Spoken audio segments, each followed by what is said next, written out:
2026 বিশ্বকাপের সব গ্রুপ চূড়ান্ত হয়ে গেছে 5 ডিসেম্বরের ড্রয়ের পর বাংলাদেশি ফুটবল ভক্তদের প্রশ্ন, কেমন গ্রুপে তাদের প্রিয় দলগুলো?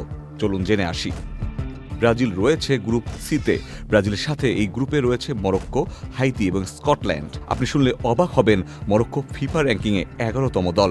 ভুলে যাবেন না, এই মরক্কোই কাতার বিশ্বকাপে খেলেছিল সেমিফাইনাল। তাই গ্রুপ পর্বে মরক্কো ব্রাজিলকে কিছুটা ভোগাবে এটুকু ধারণা করাই যায়। এদিকে গ্রুপে বাকি দু দলে স্কটল্যান্ড এবং হাইতির র্যাঙ্কিং যথাক্রমে 36 এবং 84। এদের সামগ্রিক পারফরমেন্স বিবেচনা করলে ব্রাজিলকে তেমন ভোগাবে না বলেই ধারণা করা যায়।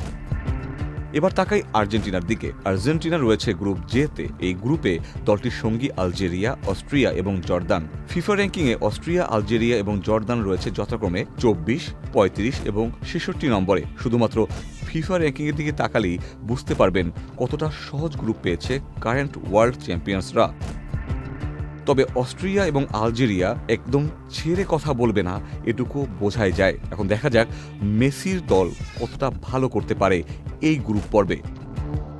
বাংলাদেশি দর্শকদের আলাদা একটি আকর্ষণ রয়েছে পর্তুগালকে নিয়েও। ক্রিস্টিয়ানো রোনালদোর দল রয়েছে গ্রুপ কেতে। তাদের সঙ্গে রয়েছে উজবেকিস্তান এবং কলম্বিয়া। এছাড়া চতুর্থ দলটি এখনও নির্ধারিত হয়নি। নিঃসন্দেহে পর্তুগাল এবং কলম্বিয়ার ম্যাচটি হবে হাড্ডাহাড্ডি। এছাড়া জার্মানি রয়েছে গ্রুপ ইতে, খেলবে কুরাকাও, আইভেরি কোস্ট এবং ইকুয়েডরের সাথে। ফিফার এই গ্রুপ পর্বে এখন পর্যন্ত কোনো শক্তিশালী গ্রুপ চোখে পড়েনি। এখন দেখা যাক গ্রুপ পর্বের খেলাগুলো কতটা হাড্ডাহাড্ডি হয়।